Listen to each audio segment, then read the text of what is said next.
ঠিক এভাবে তো আমাদেরকে বলতে হয়, তাই না? কেউ কখনো আমাকে ভালোবাসে না, কেউ কখনো আমাকে দাওয়াত করে না, কেউ কখনো আমাকে ডাকে না, কেউ কখনো আমাকে সাহায্য করে না। আচ্ছা, পারবে এই ধরনের বাংলা বাক্যগুলোকে ইংরেজিতে বলতে পারবে?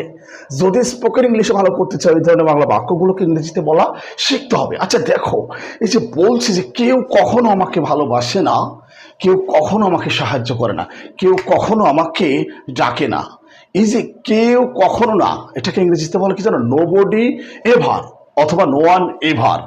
নোবডি এভার অথবা নো ওয়ান এভার, এটা একটু মাথায় রাখবা।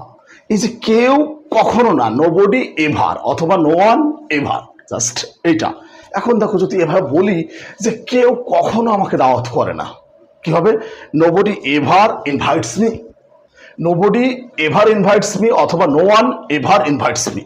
আমরা বুঝতে পেরেছো?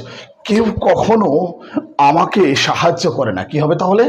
নোবডি অথবা no one ever helps me, nobody অথবা no one ever helps me. আচ্ছা, যদি এগুলো বুঝতে পারো, যদি এই দুইটা বাংলা বাক্যকে ইংরেজিতে বলতে পারো, তাহলে এই বাংলা বাক্যটাকে ইংরেজিতে কিভাবে বলবে অবশ্যই কমেন্টস বক্সে জানাবে।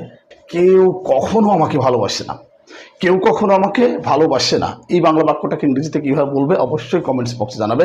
যদি ইংরেজিতে কথা বলতে চাও, বলা শিখতে চাও, তাহলে এই ধরনের ভিডিওগুলো তোমাদেরকে দেখতে হবে, বেশি বেশি প্র্যাকটিস করতে হবে। আর যতক্ষণ না পর্যন্ত এই ধরনের বাংলা বাক্যগুলোকে ইংরেজিতে বলতে না পারবে, তুমি ইংরেজিতে কথা বলতে পারবে না, নিজেকে ইমপ্রুভ করতে পারবে না, স্পোকেন ইংলিশে নিজেকে সমৃদ্ধ করতে পারবে না। তো আজ এই পর্যন্তই। আল্লাহ হাফেজ।